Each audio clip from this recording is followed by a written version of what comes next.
할렐루야.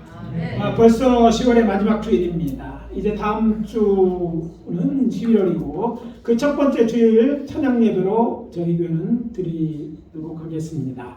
아마 예배를 인도를 맡은 정성경 목사님을 비롯한 찬양단 예배 준비하느라 몇 주 전부터 애를 쓰고 있고 또 그들뿐 아니라 많은 성도님들의 은혜로운 예배가 될 수 있게 기도하고 계시기를 감사드립니다.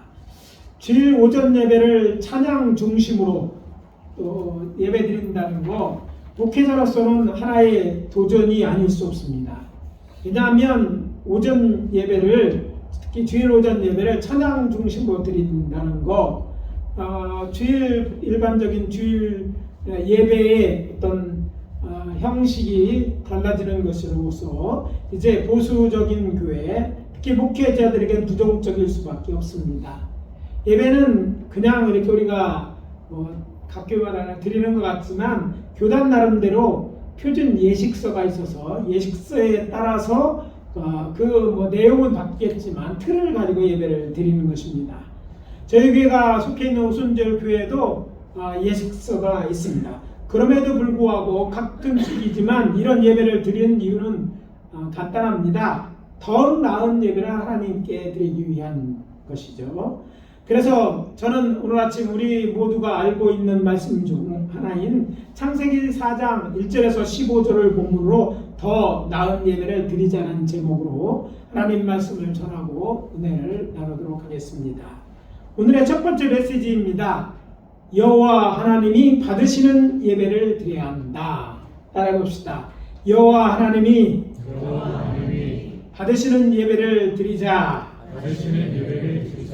제가 오늘 설교 본문을 창세기 4장 1절에서 15절이라고 하면서 예배 중에 2절에서 8절까지만 봉독하는 것은 말씀드린 것처럼 읽지 않아도 아는 그런 이야기이기 때문입니다. 오늘 본문은 인류의 조상 아담과 하와 사이에 태어난 형제 가인과 에벨에 대한 이야기이면서 동시에 예배 문제로 형이 동생을 죽인 인류 최초의 살인 이야기이기도 합니다. 저는 이 이야기 중에서 특별히 예배에 대해 다루려고 합니다. 아담과 하와는 선악을 알게 하는 나무 열매를 먹은 후 여호와 하나님께 심판을 받고 첫 번째 낙원이었던 에덴 동산에 쫓겨나 농사를 지며 살게 되었습니다. 그의 근원이 된 땅을 갈게 하시니라. 창세기 3장 23절입니다. 얼마 후 두 사람 사이에 두 사내 아이가 태어났는데 둘은 장성하여 장남인 가인은 아버지처럼 농사를 짓는 농부였고 아벨은 양을 치는 목자가 되었습니다.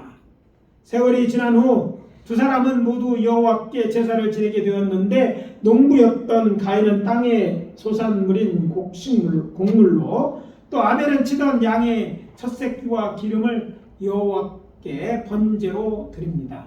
그런데 문제가 생깁니다.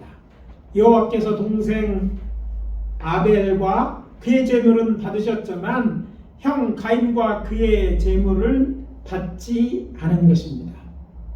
일로 그는 분이 나고 안색이 변했습니다. 정말 그에게는 이해되지 않는 그런 문제, 똑같이 드렸는데 말입니다. 자, 여기서 분이란 말이 어떤 의미가 있습니까? 억울하고 화가 원통한 마음이 생기면다, 이런 말이죠. 그런 마음이 생겼던 거예요. 그것을 보신 여호와 하나님께서는 너는 어째서 분내고 안색이 변했느냐고 하시면서 선을 행하지 않았다고 꾸짖으며 죄가 너를 원하지만 너는 죄를 다스리라고 말씀하십니다. 이 말씀은 불난 저의 가인의 가슴에 기름을 붓는 것 같아서 저는 아벨을 찾아가 들로 나가자고 한 후에 거기서 그를 쳐 죽입니다. 인류 최초의 살인 사건이 일어나는 것입니다. 형이 하나님께서 자기의 예물을 받지 않고 동생의 제물만 받은 것에 화가 나서 동생을 들로 불러내어 거기서 쳐 죽인 것입니다. 오늘 본문에서 우리가 간과해서는 안 되는 예배에 관한 영적 비밀이 숨겨져 있습니다. 먼저 하나님이 원하시는 예배를 드리려면 예배를 드리는 자가 아니라 철저하게 예배 받으시는 하나님, 곧 예배의 대상에 초점을 맞추어야 한다는 것입니다. 생각해보면 동서고금을 막론하고 얼마나 많은 사람들이 하나님이 아는 다른 피조물을 하나님으로 알고 제사하고 섬기는지 모릅니다. 여호와가 하나님인 줄 모르기 때문입니다. 하늘의 태양이나 달 또는 별, 산이나 바다, 또 나무, 어떤 이들은 동물들, 심지어 사람을 신으로 섬기는 어디 그뿐입니까? 우상 곧 금, 은, 동이나 철 이것들 또 나무를 조각하여서 어떤 형상을 만들고 그것을 신으로 섬깁니다. 심지어 돈이나 재물을 섬기기도 합니다. 그렇지만 가인이나 아벨은 누구를 예배했습니까? 세월이 지난 후에 가인은 땅의 소산으로 제물을 삼아 여호와께 드렸고 아벨은 자기도 양의 첫 새끼와 그 기름을 드렸더라. 창세기 4장 3절 4절입니다. 저들은 살아계신 하나님이신 여호와께 제사를 드렸습니다. 그러니까 예배의 대상만큼은 제대로 알고 제대로 예배한 것입니다. 그리고 이 사실이 우리에게 주는 삶의 메시지는 무엇입니까? 인간은 하나님의 형상대로 창조되었기 때문에 여호와 하나님을 예배하며 살아야 된다는 거예요. 창세기 4장 1절을 주의 깊게 살펴보면 아담과 하와가 가인과 아벨을 낳아 장사하게 일하기까지 그들에게 여호와에 대해 이야기해 주었다거나 제사를 드리는 모습을 보여주거나 제사를 드려야 한다고 가르친 기록이 나오지 않습니다. 사실 저들은 성경에 여호와께 제사를 드린 첫 번째 사람들입니다. 이렇게 제사 드리는 모습을 보거나 배우지 않았음에도 불구하고 세월이 지난 후 곧 장성한 후 둘은 여호와께 제사를 드렸습니다. 심지어 여호와께서 저들에게 제사를 요구하지 않았음에도 불구하고 여호와 하나님께 제사를 드린 것입니다. 그렇다면 저들은 어떻게 여호와께 제사를 드리게 된 것일까요? 성경에 나와 있지 않아서 정확히 나와 있지는 않아서 정확하다고 말할 수는 없겠지만 동서고금을 통해서 볼 때 인간만이 하나님을 찾고 자신들이 하나님이라고 생각하는 대상을 향해 제사를 드립니다. 그렇기 때문에 이렇게 유추할 수 있습니다. 저들은 하나님의 형상대로 창조되었기 때문에 영이신 하나님을 찾게 되었을 것입니다. 창세기 1장 27절입니다. 하나님이 자기 형상 곧 하나님의 형상대로 사람을 창조하시되 남자와 여자를 창조하시고 자연계는 물론이거니와 동식물의 세계에서 인간만이 유일하게 하나님을 찾고 하나님을 예배합니다. 창세기에 어디에도 나와 있지는 않지만 아마도 저들은 부모인 아담과 하와로부터 여호와 하나님에 대해 들어서 알게 되었을 것입니다. 또 에덴 동산에 대해서도 아담과 하와가 얘기했을 거예요. 사실 잃어버린 에덴 동산이 어떤 곳이면 낙원이 아닙니까?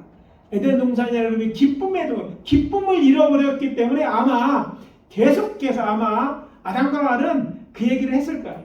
둘만 얘기했겠어요? 자녀들이 듣는데도 얘기했을 것 같아요. 그래서 그는 자연스럽게 하나님이 계시다는 것, 하나님이 에덴 동산을 만들었고 우리가 지금 이렇게 살고 있는 것은 그 에덴 동산 쫓겨나기 때문에 이렇게 노동하고 살고 있다, 이런 것을 알았고, 그래서 그들은 이제 영적인 존재들 아니에요? 그래서 하나님을 예배했다는 것으로 생각하게 된 것이죠. 그리고 여호와께서 가인과 그의 제물을 받지 않은 것은 아벨의 잘못이 아니었습니다. 왜냐하면 제사를 받으시는 제사를 받지 않으신 분, 가인의 제사를 받지 않은 분은 여호와이셨기 때문입니다. 그렇다면 가인은 화를 낼 것이 아니라 여호와께 어떻게 제물을 드려야 하는지 물어보든지, 아니면 가벨과 같은 사람이 되고 또 그처럼 양의 첫 새끼와 기름을 드리면 되는 일이었습니다. 하나님이 이렇게 예배를 받으시는구나, 내가 방법이 잘못됐구나, 이렇게 보고 그럼 깨닫고 그러면 고치면 되는 일이었어요. 참고로 가인과 아벨의 제사에 대해 교회의 가르침에는 이런 오해가 있습니다. 가인은 곡물을 드렸기 때문에 여호와께서 받지 않으시고 아벨은 양을 드렸기 때문에 받으셨다고 가르치는 것입니다. 언뜻 보기에 맞는 말 같지만 틀린 말입니다. 모세오경에 기록된 제사법에 따르면 여호와 하나님께 드리는 제물은 양과 같은 짐승이나 새가 전부가 아닙니다. 곡식을 드리는 소제도 여호와께서 받으시는 제물이었기 때문입니다. 차이가 있다면 짐승을 잡고 그 고기를 번제대에 불태워 드리는 화제에서 희생제물로 쓰이는 짐승이 주제물이라면 소제 곧 곡식으로 드리는 보조제물이었다는 것이죠.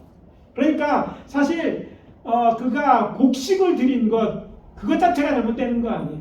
정말 정확하게 곡식도 자기가 농사에서 지은 거니 하나님께 드려야지, 드리는 건 좋은 일이에요. 그러나 하나님이 곡식만 받는 게 아니구나. 그럼 어떻게 뭐가 빠졌나? 양으로 이렇게 제사를 이렇게 바꿔서 드리면 되는 거였다는 얘기예요.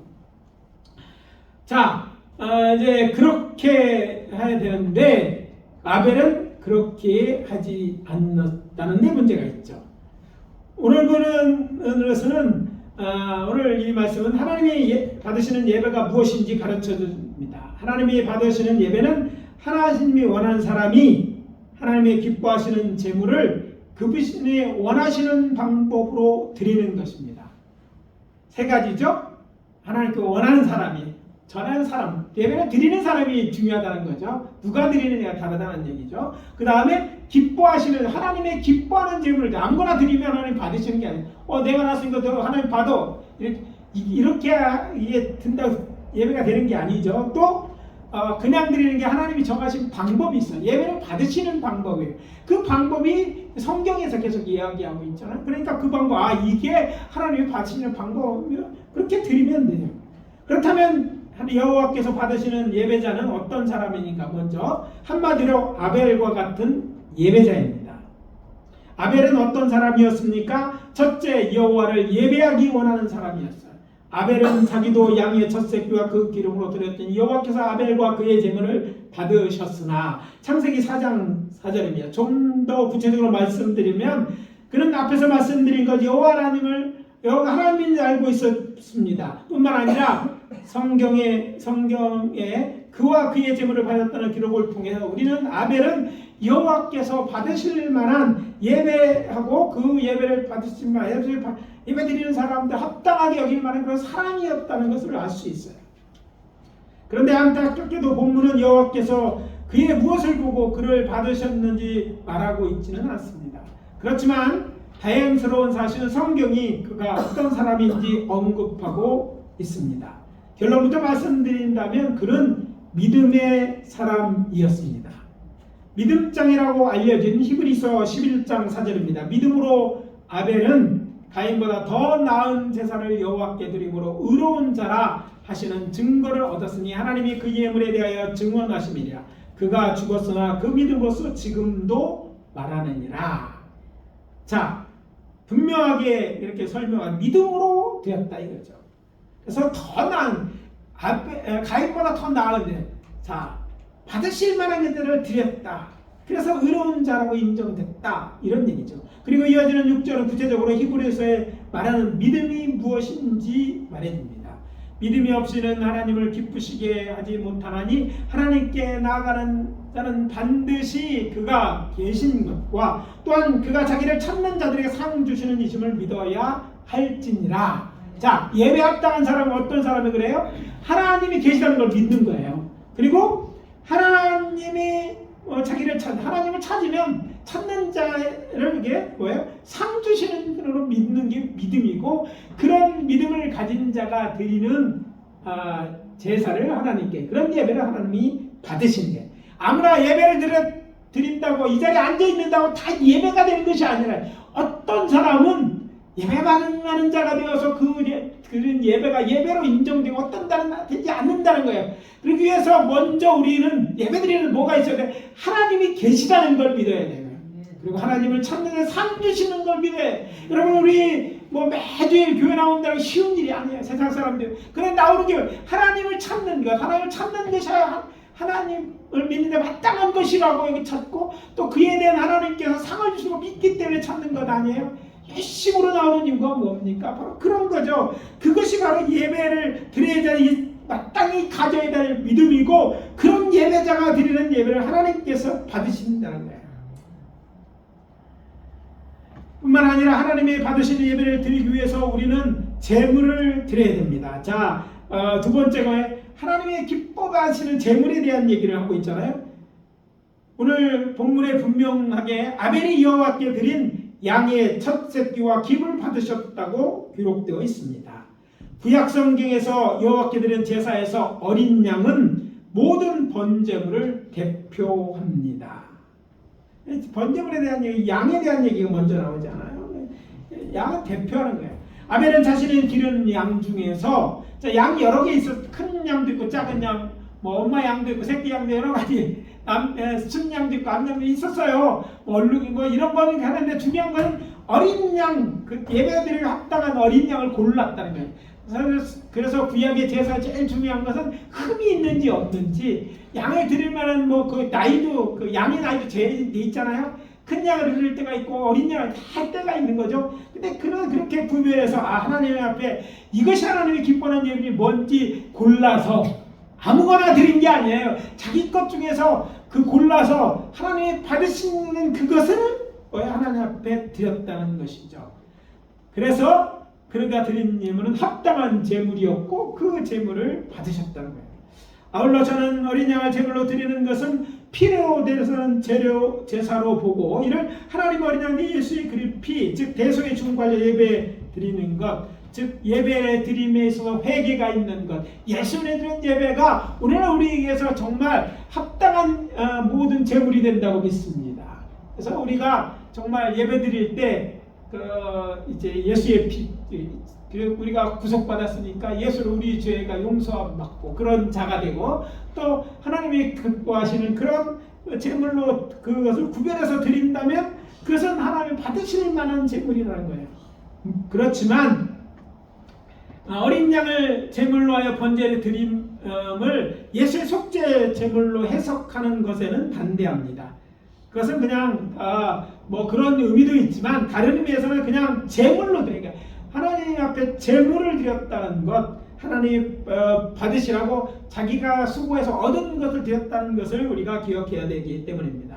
또한 구약의 제사에서 어린 양을 제물로 번제로 드리면 단지 속죄를 위한 제사만을 의미하지 않기 때문이기도 합니다. 예를 들어서 매일 드리는 제사, 곧 상검제나 안식일을 비롯한 절기에 드리는 제사에도 번제물로 어린 양을 드렸기 때문입니다. 뿐만 아니라 화목제를 드릴 때도 제물로 양을 드렸어요. 양을 드리긴 드렸는데 꼭 대속의 피기와 관련돼서 드린 게 아니라 그것도 제물로 하나님 앞에 드렸다는 것이죠. 다시 아벨이 자원하여 어린 양을 제물로 드린 제사를 여호와께서 받으셨다는 것은 하나님께서는 사람이 당신을 하나님으로 믿고 제물 드리는 것을 선 곧 좋은 일로 여기셨다는 뜻이기도 합니다. 물론 그에 대한 직접적 언급은 본문에 나와 있지는 않지만 그와 대조적으로 자신에게 드린 예물을 받지 않으신 여호와께서 가인에게 이렇게 말씀하셨기 때문입니다. 내가 선을 행하면 어찌 낫을 들지 못하겠느냐. 창세기 4장 7절입니다. 이것은 아벨의 제물을 드리면 선으로 여기셨음을 암시하기 때문입니다. 그래서 제물을 드리는 것은 좋은 일, 선한 일이에요. 자, 선한 일을 하면 상급이 따르는 것처럼 그렇게 제물을 드리는 일은 상급받을 일이라는 것이죠. 이후 여호와께서는 시내 광야에서 이스라엘 자손과 언약하신 성막을 지을 때 모세를 통해 그들에게도 뭐라고 하면 자신에게 예물을 가져오라고 명령하셨습니다. 출애굽기 25장 2절입니다. 이스라엘 자손에 명령하여 내게 예물을 가져오라 하고 기쁜 마음으로 내는 자가 내게 바치는 모든 것을 너희는 받을지니라. 자, 기쁜 마음으로 드리는 모든 것 너희들을 받으라는 것. 즉 하나님이 받으신다는 얘기예요. 하나님은 그 예물이 정말 기쁜 마음으로 하나님에 드려서 드리기 위해 하나님이 예배하게 드리는 것, 하나님을 위해 쓰는 것 그 자체가 또 예배라는 것, 예물이라는 것이고 그것이 합당한 예물이라는 것을 지금 이야기해 주고 있는 것입니다. 또 여호와께서 절기를 지키라 명하시면서 이렇게 말합니다. 빈소로 네 앞에 나오지 말지니라. 예배 드릴 때 반드시 뭔가 가지고 나가는 거죠. 출애굽기 23장 15절입니다. 특별히 감사의 절기에 이런 말씀을 하고 있는 것이죠. 또 하나님은 말씀하십니다. 내 재물과 내 소산물의 처음 익은 열매로 여호와를 공경하라. 잠언서 3장 9절입니다. 놀라지 마십시오. 제가 알기로는 구약 성경에 없던 모든 제사에 재물 없는 제사는 없었습니다. 사도 바울도 억지로 연보하지 말라고 하면서 이렇게 말합니다. 하나님은 즐겨내는 자를 사랑하시느니라. 고린도후서 9장 7절입니다. 자, 이 말을 계속 드리는 것은 우리가 합당한 재물이고 그 합당한 재물을 하나님은 기뻐 받으신다는 거예요. 자, 하나님이 그것들이 없어서가 아니에요. 하나님이 만들지 못해서가 아니에요. 하나님은 다 하실 수 있지만 하나님은 우리에게 그것을 요구하시고 예물을 들어 요구하시고 그것을 바르는 것 선을 여기시고 그것을 상급을 위해 축복하시는 거예요. 이것이 하나님이 기뻐하는 일이고 또 하나님이 상 주시기 위한 일이라는 것을 기억해야 됩니다. 하나님은 왜 나 먹고 살기도 힘든데 자꾸 뭘 드리라고 하느냐, 뭐 교회 가져야 이런 부담을 갖는 신앙에서 좀 벗어나시기를 바랍니다. 하나님의 우리에게 예물을 드리는 것은 하나님이 뭐 그것들이 없어서 요구하는 것이 아니에요.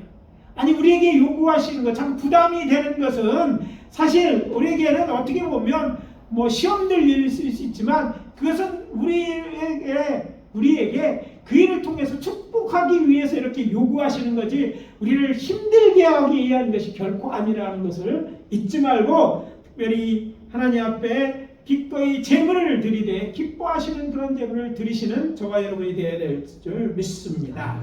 다시 말씀드립니다. 인간은 하나님의 형상으로 창조되었기에 여호와 하나님을 예배하며 살아야 합니다. 그리고 하나님이 받으시는 예배는 하나님이 원하시는 사람이 믿음의 사람이 하나님의 기뻐하시는 밥을 제일 드리라고 하는 것들 또 우리가 득품으로 드리고 싶어하는 것 또 그분이 원하는 방법으로 드리는 것입니다.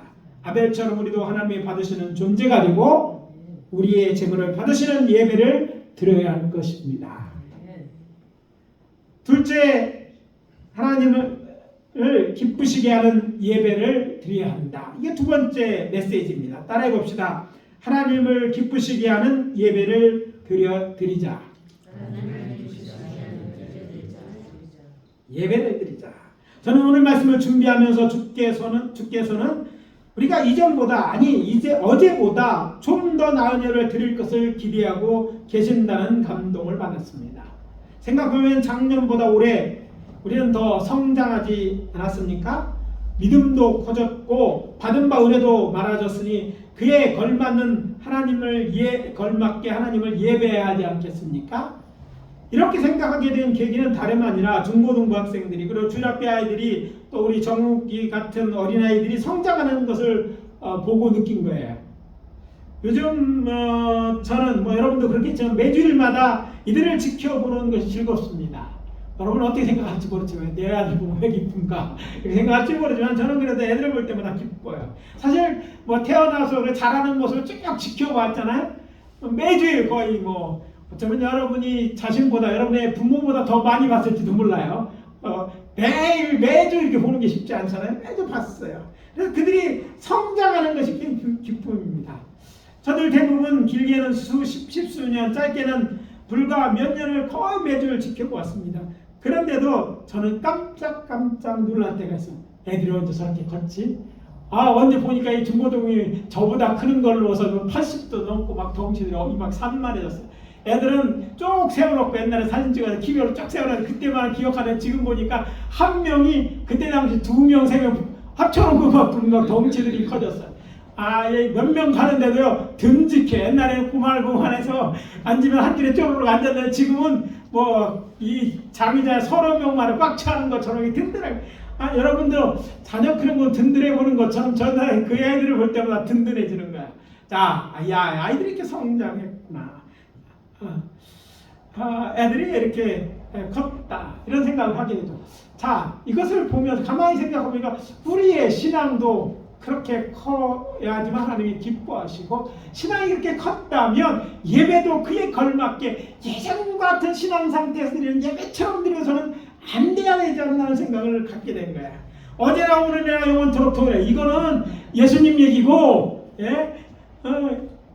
예배로 영적으로는 어제나 오늘이나 영원토록 동일해서는 안 된단 말이에요. 그건 좀 성장해야 되고 그 예배에 있어도 지난주에 드린 것보다 10년 전인 것보다 오늘 예배의 자세가 틀려져야 돼. 10년 동안 예배를 드렸으면 예배함에 있어서 10년 됐는데 아직도 뭐 주기도문도 잘 못 외운다. 10년이 아직도 성경이 어디 있는지 모른다. 10년이 앞에 똑같이 뭐 있다. 이건 아니 10년이 됐으면 그래도 주님 앞에 내올 때 좀만 다른 모습이 보여져야 돼. 만약 변하지 않는다면 양철북에 나오는 그 주인공처럼 변하지 않으면 이게 본인뿐만 아니라 하나님의 마음을 아프게 하는 거라는 생각은 왜 안 하는지 모르겠어요.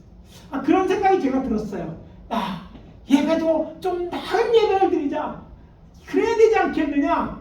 예전과 다르게 물론 우리가 뭐 사람이 뭐 더 많아지거나 그런 건 아니에요. 그런 예배 드리는 우리 한 사람 한 사람이 정말 성장한 만큼 더 예배를 드린다면 하나님이 기뻐 받으실 거라고 저는 생각을 하게 됐던 거예요.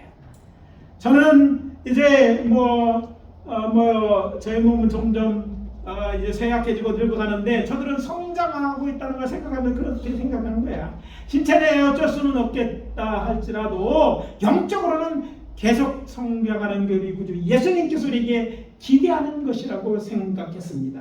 생각해보니 사람마다 영적인 성장 속도가 다르고 수준이 달라, 예배의 수준도 다를 것입니다. 어떤 이는 오랫동안 신앙생활을 했지만 타성에 젖어 꾸어나온 보릿자루처럼 그냥 자리만 지키며 예배를 드리지만 어떤 이는 성령 충만하며 열정을 가지고 예배를 드립니다.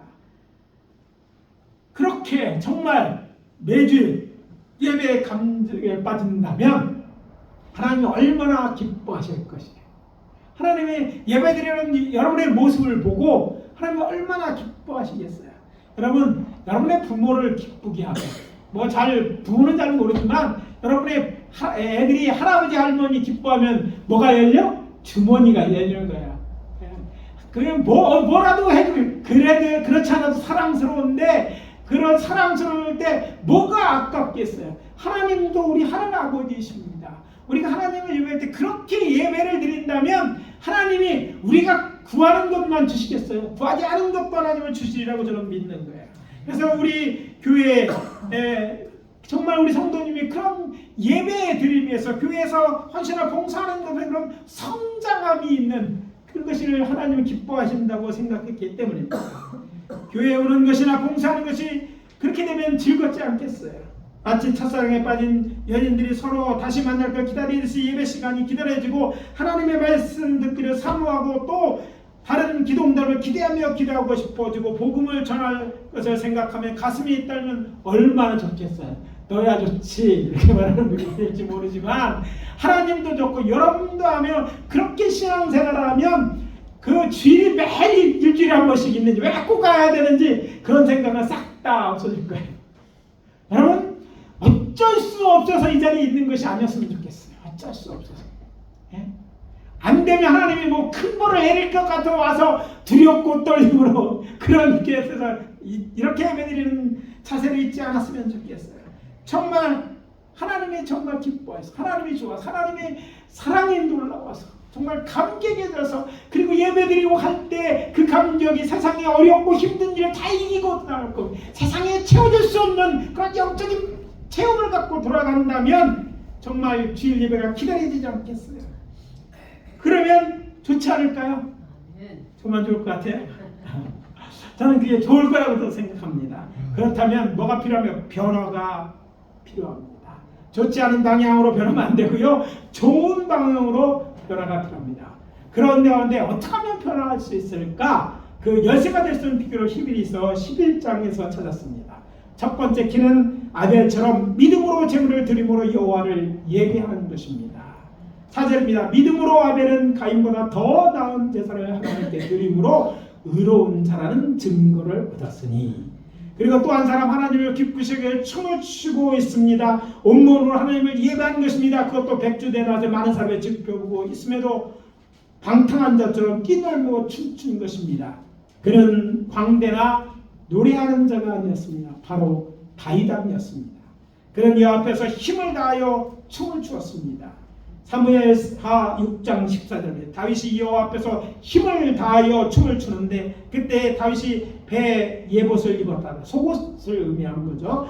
이 일에 대해 미갈이 무엇이라고 비난합니까? 이스라엘 왕이 오늘 어떻게 영화로우신지 방탕한 자가 염치 없이 자기 몸을 드러내는 것처럼 오늘 그의 신복이 계집종의 눈앞에서 몸을 드러내셨도다. 이게 21절인데, 자, 정말 그는 정말 하나님이 그 예배, 하나님이 전이 이제 세워지고 하나님의 그 언약궤가 이제 그것이 너무 기뻐와서 그는 정말 왕이었음에도 불구하고 그렇게 예배드립니다. 사실 다윗은 왕이 전에 어떻게 보면 전사에서, 그의 생은 어려서부터 싸움으로 시작됐어요. 그래서 싸움으로 해서 전쟁터로 간 전사였어요. 그것도 명장이었어요. 그래서 결국 왕이 되었는데, 그는 결코 춤추는 것과 전혀 상관이 없음에도 불구하고 춤을 추었다는 것, 몸으로 어떻게든지 하나님을 자기의 기쁨을, 하나님의 기쁨으로 하나님을 예배했다는 것으로 우리가 이것을 이해하게 됩니다. 자기 몸이 드러난 것도 모르고 온몸과 뜻과 정성을 다해서 춤을 추면서 하나님을 예배하는 것입니다. 그래서 우리에게도 그런 것이 있어요. 그런 믿음이 있어야 돼요. 보여지는 예배, 정말 춤을 가는 것 같이 정말 그렇게 하나님이 예배하시는 기쁨으로 드리는 예배, 그 믿음으로 어떤 걸 드림으로 나의 것이 되었든지 재물에 드리는 예배가 바로 우리를 변하게 하고 또 하나님이 기뻐하는 믿음의 예배자로 우리를 만들 거라고 생각하는 것이죠. 그리고 두 번째에서는 에녹처럼 하나님과 동행함을 하나님을 기쁘게 하여 하나님께 그의 죽음을 보지 않고 데려가시는 것처럼 힘써 온 마음과 정성을 다하여 사는 삶으로 드리는 예배입니다. 에녹도 아벨처럼 믿음의 사람이었습니다. 그런데 그에게 강소되는 하나님과 동행했다. 하나님과 함께 걸었다는 거예요. 저는 이런 삶의 예배가 예수님이 말씀하신 신령과 진정으로 드리는 예배라고 확신합니다. 요한복음 4장 24절입니다. 하나님은 영이시니 예배하는 자가 영과 진리로 예배할지니라. 사도 바울은 이렇게 로마 교회에 권합니다. 로마서 12장 1절을 그러므로 형제들아 내가 하나님의 모든 자비하심으로 너희를 권하노니 너희 몸을 하나님이 기뻐하시는 거룩한 산 제물로 드리라. 이는 너희가 드릴 영적 예배니라. 자, 이걸 풀어서 말하면 앞에서 하는 내용은 믿음으로 하나님을 예배하면서 정성을 들여 예배드리는 거라면 뒤에 말씀드린 또 하나의 길은 우리가 그 예배의 터가 아니라 삶이 예배가 되어지는 것이라는 것이죠. 그것 산제물로 드리는 예배라고 표현하고 있는 것이에요. 예수님은 사실 그렇게 살라고 제자들을 말씀하셨고 또 하나님부터 하나님을 기쁘시게 하는 자라도 증거를 받으신 분입니다. 마태복음 3장 17절입니다. 이제 예수님은 침례를 받고 올라오는 예수를 보시고 하나님은요 이렇게 얘기하셔. 내 사랑하는 아들이요 내 기뻐하는 자라. 예수님이 내 기뻐하는 자라고 했어요. 그 전에 또 기뻐하는 자라고, 그러니까 그 사역을 시작할 때, 그리고 또 그의 공생에 십자가를 지고 다 기뻐하는 것을. 그래서 그 기뻐하는 자의 증거는 그가 사실 영이신 하나님이시잖아요. 성자 하나님이심을 불구하고 하나님의 기뻐하는 것은 세상 사람들을, 우리를 구원하는 거예요. 그 일을 위해서 그가 육신을 입고 세상에 오셨어요. 그래 그의 삶적 이 세상에 오신 육신을 갖고 오심 자체가 하나님을 기뻐하시는 일이에요. 그래서 증거를 얻었고 그걸로 끝나지 않죠. 그리고 그는 더 나아가서 이 복음을, 천국 복음을 전하는 자로 공성회를 보냈어요. 그뿐만 아니죠. 마지막에는 십자가에 짓고 달려 돌아가심으로 줘요. 그러니까 이 기뻐하는 자라는 것은 그 당시 침례받을 때까지의 그의 삶으로 드리는 예배, 그 몸이 이 땅에 오시고 그 오심을 통해서 드러나는 이것, 그리고 어린 시절 그것만을 얘기하는 것이 아니라 이제 그리고 공생에 기뻐하는 자가 될 것이고 더 나아가서 십자가를 통해서 완성을 그 모든 것을 보고 하나님이 그를 내가 사랑하는 아들이면서 동시에 내가 기뻐하는 자라고 선언하셨다는 것입니다. 따라서 우리가 드리는 교회에서 하나님께 드리는 예배뿐만 아니라 우리의 삶의 현장에서 하나님과 동행하는 삶으로 예배를 드린다고 한다면 이런 믿음의 사람 예배는 분명 이전에 어떤 예배보다 더 나은 예배가 될 것이라고 확신합니다. 예배에 대한 그 영어 단어에 보면 워십이라는 단어 많이 알고 있지만 예배라는 단어 중에 서비스라는 단어가 있어요. 자, 우리가 여기 산에 드린 예배는 제 첫 부분에 생각하는 하나님을 기뻐하는 예배, 워십이었다면 이제 우리가 예배 끝나고 저 뒷문을 나가면서 우리가 삶의 현장에서 하나님의 자녀로서 하나님의 영광을, 하나님 기뻐하는 일을, 사랑을 행실하는 그런 삶의 예배가 기다리고 있는 거예요. 그 예배, 그 삶의 예배까지 드려진다면 이것은 분명 이것은 좀 더 하나님의 더 나은 예배고 하나님이 기뻐하시는 삶이라는 것이죠. 오늘 본문에 보여주는 여호와 하나님이 받으시는 기뻐 받으시는 예배는 어떤 예배입니까? 그리고 그것이 오늘 우리에게 중요한 것이 왜 중요한 것일까요? 그것도 여호와 하나님이 기뻐하시는 예배입니다. 우리도 아벨처럼 믿음으로 다윗처럼 춤추며 에녹처럼 하나님과 동행함으로 하나님께서 기뻐 받으시는 예배를 드려야 할 것입니다. 지금보다 더 나은 예배를 드릴 수 있어야 할 것입니다. 저는 이제 말씀을 마무리합니다. 오늘 성도 여러분들에게 또 도전합니다.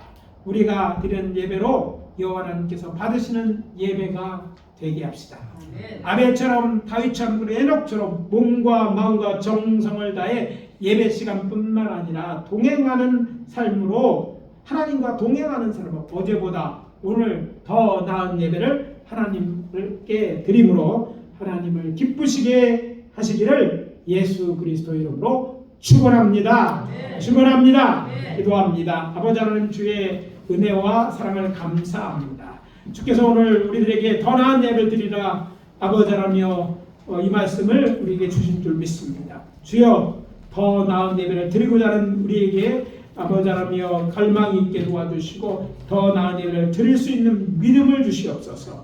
아버지 하나며 그래서 그 믿음을 가지고 또 우리의 믿음의 선진들의 본을 따라 더 나은 예배를 드리고 하나님을 기쁘게 해드리는 저희들 되게 도와 주시옵소서. 예수 그리스도 이름으로 기도합니다. 아멘.